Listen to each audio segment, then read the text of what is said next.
Welcome to the Instagram Stories podcast. I'm your host, Daniel Hill. If this is your first time listening, welcome. I'm so glad you're here. Let me explain how this show works. I interview experts, people who have really a wealth of knowledge about social media, and I get them to come on the show and share their secrets in about 20 minutes or so. I like to think of it as the secrets that they would only tell their friends.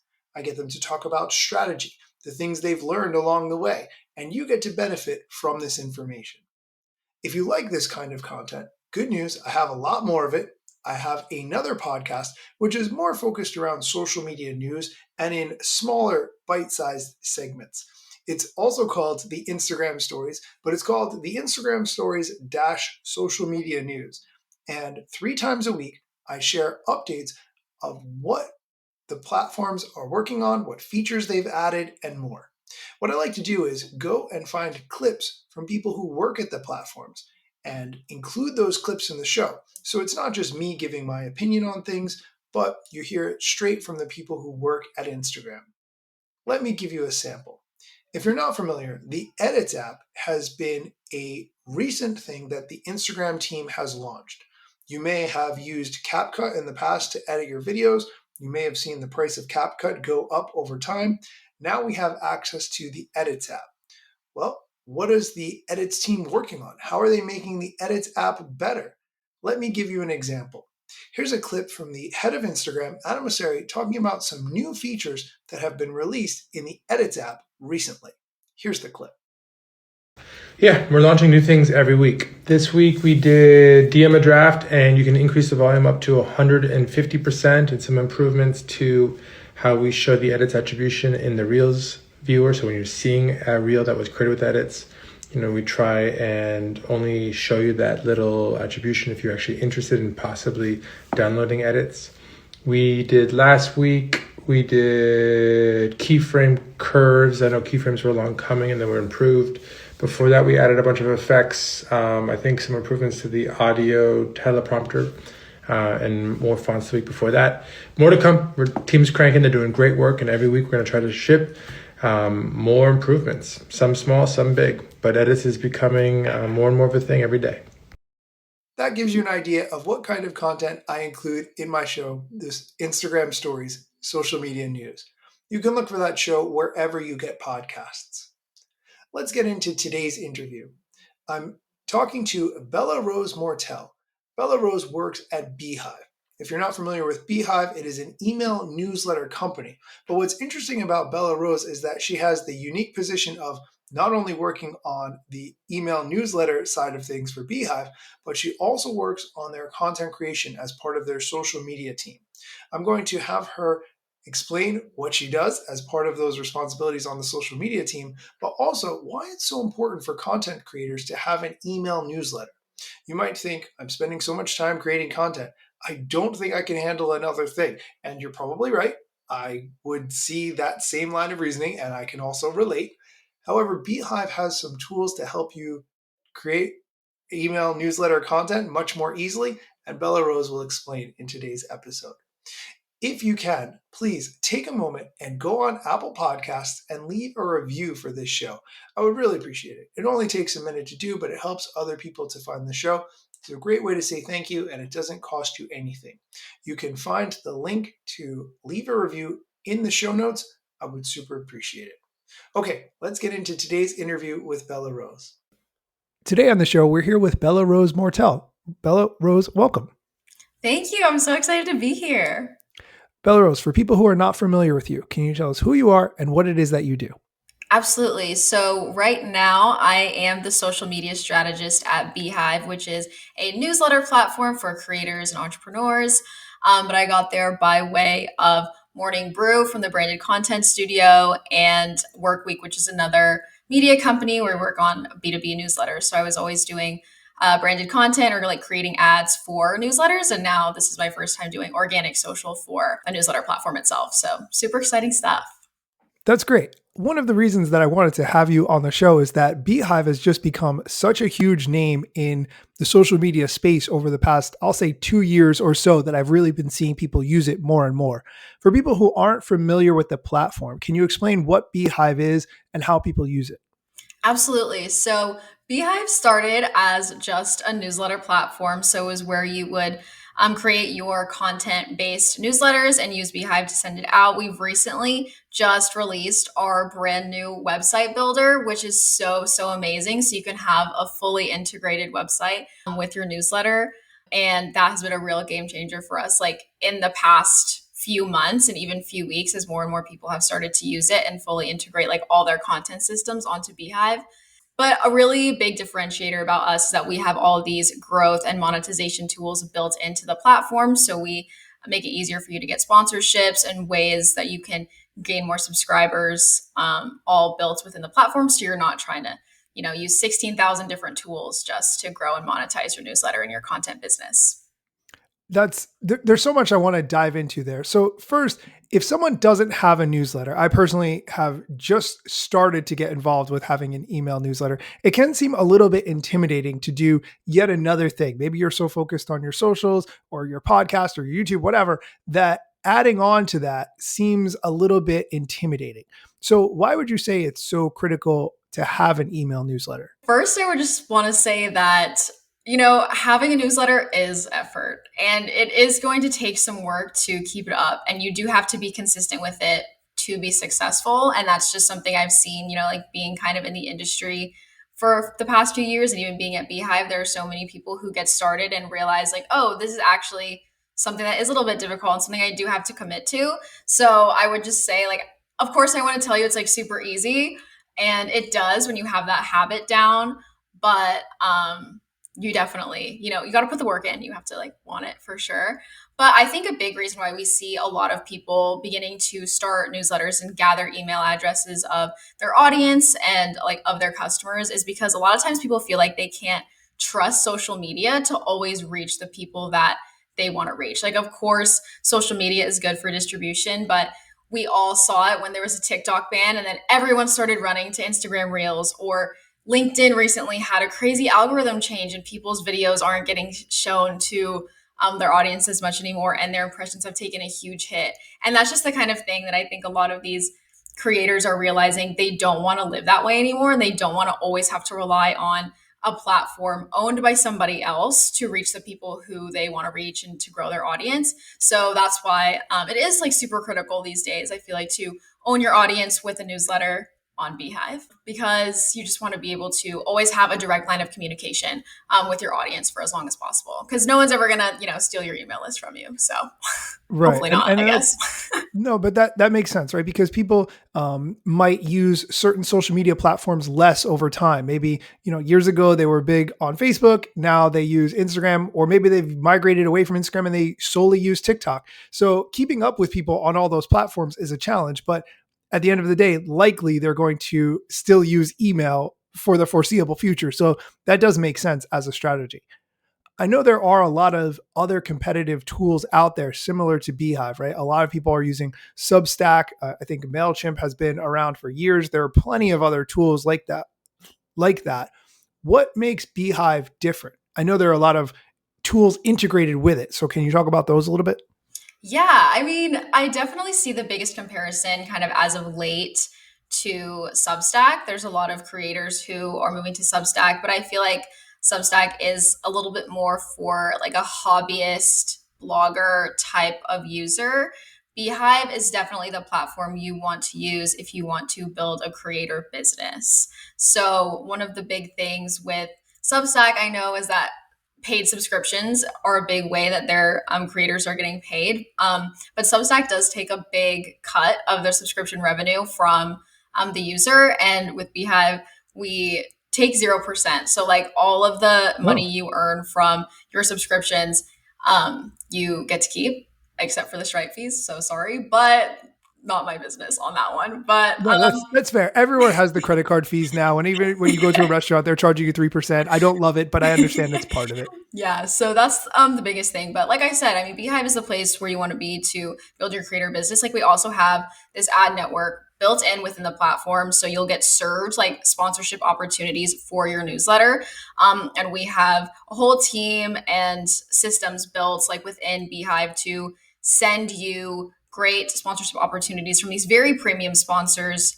Um, that like really will make sense for your audience and are catered to you. And we've had like so many great new sponsors like join recently, like Roku, HubSpot, the Black Tux, so many. Like I'm sure it's on our social media, but and then they just get sent to you like within your platform. Like you'll be in the editor, and then a little pop up will be there, and it'll say you could be monetizing from this email, and like here's this ad that we want to provision to you. So that makes it super easy. But that's just like one of the ways you could make money within Beehive. But the ad network is a really big one.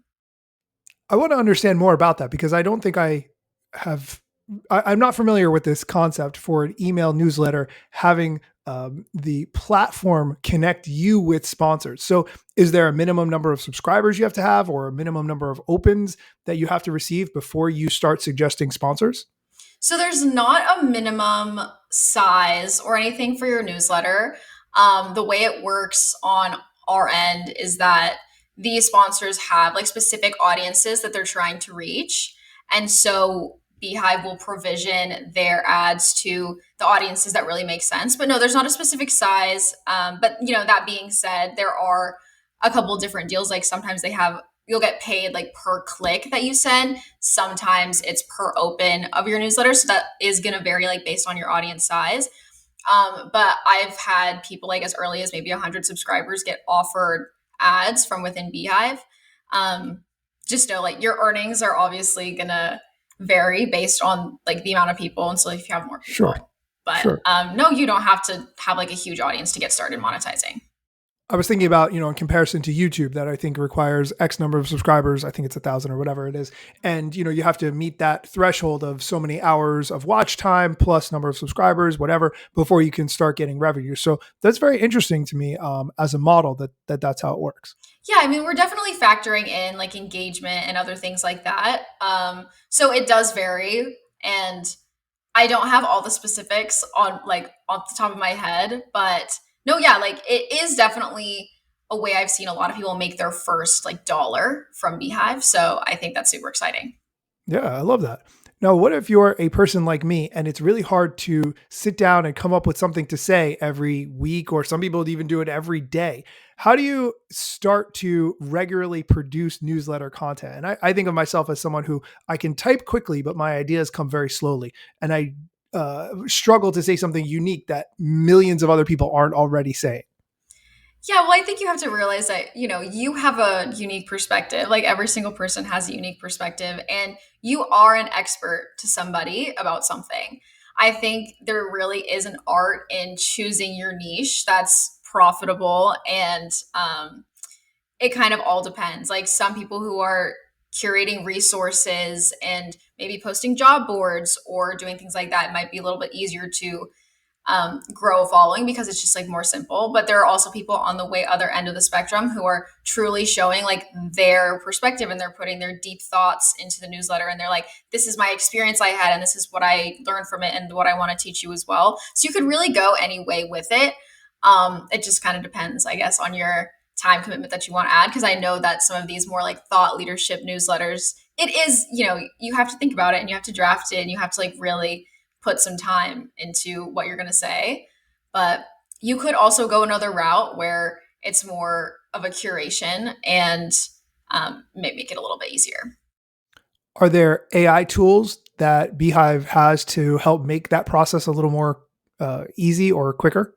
In terms of choosing your niche, I wouldn't say so. But once you know what you are writing about, we have a lot of AI tools like within our editor that can help you, like tighten things up, or even Oh, change the language of what you wrote, or, edit images within the editor. So that's a little bit more on the technical side. But there definitely are tools within the editor, like once you know what you're writing about, to make your writing process easier and a little bit more efficient. that's great. I think there are some other tools within Beehive that can make it easier too, right? I think you have templates and different things like that. Can you talk about that?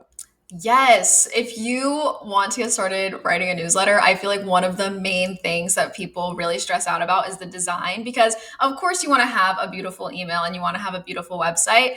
And we just launched a few months ago these newsletter templates that are truly so beautiful. And you just like click, and you can choose your fonts. You can, it has like blocks in there for you. So you just have to add in your content, which really takes away a ton of the stress that comes with staring at a blank screen with all these buttons and like you don't even know. Like I'm not a designer, and I like with my newsletter, I was like, I don't even know what I want it to look like. Like I need some help, So there's definitely some newsletter templates that really help you get started. And we have website templates as well. So if you are building out your new website, and again, like you're not a designer and you don't know what you want it to look like, we have a starting jumping off point for you, and you can customize it as you like. So you could have a full website with Beehive. Like you don't need to pay a separate, whether it's Wix or Squarespace or WordPress or whatever. You can have all of that on Beehive. Yeah, you can have your entire website on Beehive, build custom pages, fully integrate it with your newsletter. People have built some really, really great ones, and they're all over our socials. We're posting them all the time. So if you ever want some inspo, you can see them. I like that. No, but I think it does make sense to have kind of an all-in-one platform, right? Especially if you're going to be collecting email addresses on your website so that you can send your newsletter. It does make sense for the sake of, your sanity that all of that lives in one place.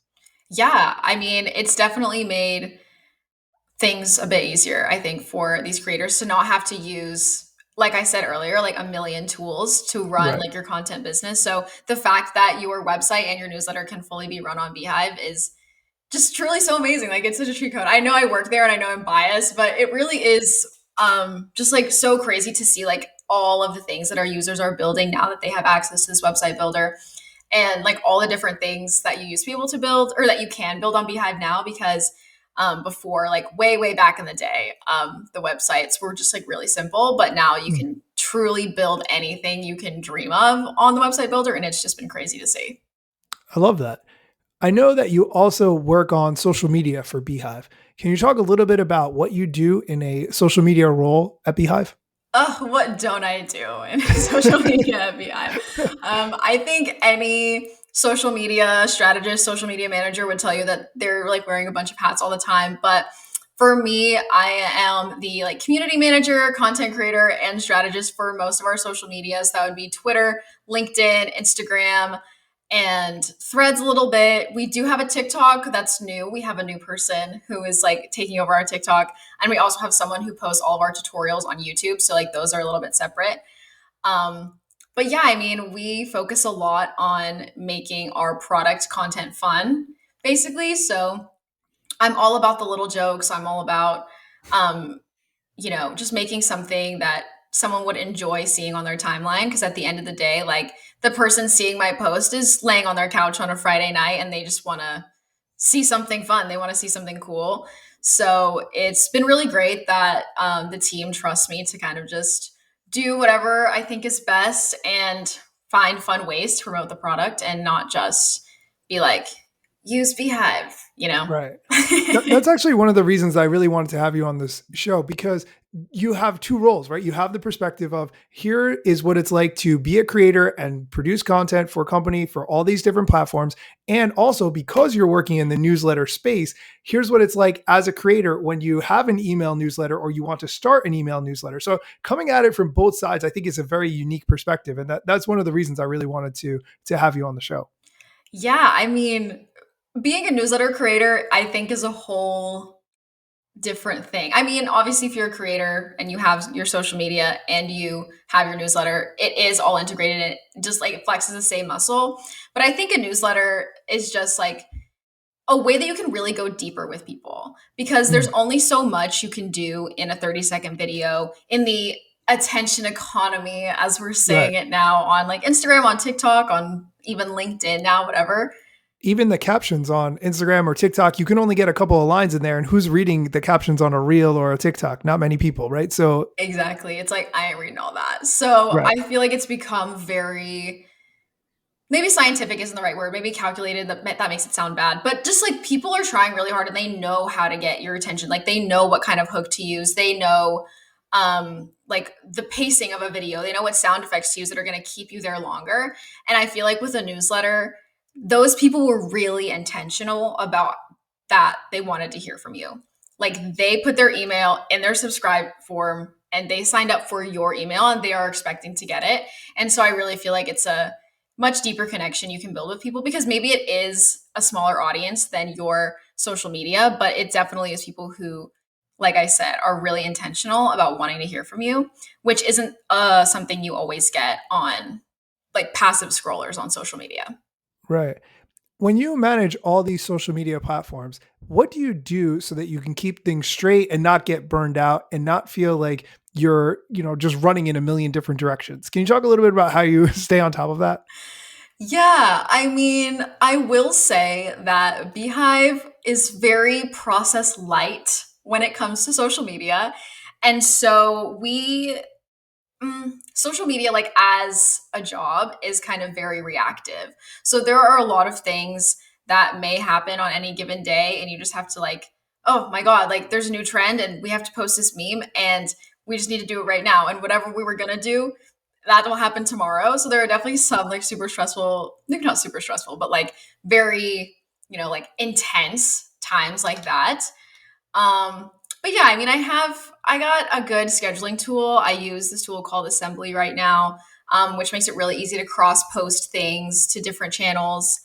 What I really like about that tool, my favorite thing actually, is that you can do like auto first comments, like on LinkedIn and on Instagram. So if you wanted to like add your hashtags or like add a link in the comment, like that makes it really easy. But in terms of how I stay organized, honestly, sometimes you just got to take it day by day. You got to plan ahead though when you can. I think we're usually planned pretty solidly like a week in advance, but social's a marathon, so it just never stops. You got to be ready for anything. Yes. Yes. This has been great talking with you, Bella Rose. Can you tell us where we can find you online so that we can follow your journey and what we can look forward to you creating in the near future? Yes, you can follow me on all socials. Like my username is just Bella Rose Mortel. It's just my name. You can also follow Beehive everywhere on social media. It's just spelled a little bit weird, Beehiiv. So you should follow us and like all of our content so my boss thinks I'm doing a good job. I'll link to all of that in the show notes so that you can get there directly. Please continue. Thank you. Yeah. And then I also write a newsletter of my own. It's called The Personality Hire. So it's just my own thoughts about like work and life and career and all that. And I'm actually doing a little series on Beehive socials where I'm rebuilding my own website with Beehive's new website builder. So if you want to follow along for that, we're doing that on Beehive socials as well. So you're using yourself as the test subject and getting a new personal brand, revised experience out of it. Is that right? That's the goal. It's very new. We've done episode 1 so far, and episode 2 is on its way. But that's the goal. I think it's great to see, like, if all these kind of like newer creators like want to see just a regular person doing it. I think that is going to be helpful. So hopefully it works out. Hopefully people like it. I think people like the first one, so we're going to keep doing it. That's great. And that's on YouTube, or where is that? Oh, it's on Beehive Social. I'm posting it LinkedIn, Twitter, Instagram. Not Twitter, TikTok, actually. Sorry, it's not for Twitter. We have different strategies. Totally fine. And that makes sense. Many people have stepped away from Twitter and for their own reasons. I will link to that in the show notes so people can check it out and see your journey. Awesome. Thank you so much. Bella Rose, thank you so much for your time. Of course. Thank you. I hope it was helpful. I hope that everyone enjoyed the episode. Okay, that's it for my interview with Bella Rose. If you can, please take a moment and leave a review of the show on Apple Podcasts. I would really appreciate it. It's a great way to support the show. It doesn't cost you anything, and it helps other people to find the show and recognize how valuable it is. If you could, please just take a minute, leave a review. It would mean the world to me. Additionally, if you want more content like this, look for my other podcasts, the Instagram Stories, Social Media News, wherever you get podcasts, and you will find 3 times a week updates on all the social media platforms with the updates that you need to know about. As always, I really appreciate you listening to this podcast. Hopefully you found it valuable, and be sure to come back next time when I interview another expert and get them to share all their secrets. Let me tell you a couple things that you should know about me. A product manager but do not have a bachelor's degree. But actually that's factually a fraction of me. And other fractions posting content irregular and irrationally. Still probably won't get a job at the Gram. They forgot, they don't know, or don't care who I am. That's why you never see me at the parties and events. My lack of followers must make me irrelevant. Don't have a course, a book to sell to make a bag of grand. Not a social media marketer, don't represent any brands. Plain to see, don't have an agency, but I got a lot of spam. Just putting in my work, without the glitz and glam. Won't catch me eating fish, unless it's shrimp or clam. No six pack, no risk that, there's a gym card in my hand. Don't have a full-time job, but I got a lot of plans. Stay plotting, dropping knowledge on TikTok and Instagram. I recently made like cowboy caviar this week. You know what? Like No, what is? okay, What is- okay. So this is like a dip. It's a dip with like red onion, tomato. I put cucumber in mine. I don't know if you're supposed to. Red pepper, avocado, corn, and beans. Except I didn't put beans in mine because I don't like beans. So I completely took out the beans. And you're supposed to eat it with tortilla chips. But I made some, and I just put like salt, pepper, and olive oil on it, like super simple. Made some yesterday, and it is so good. Like it's Wait, literally. what makes this cowboy caviar? I don't understand. I actually don't know why it's called that. I think. Oh, that's okay.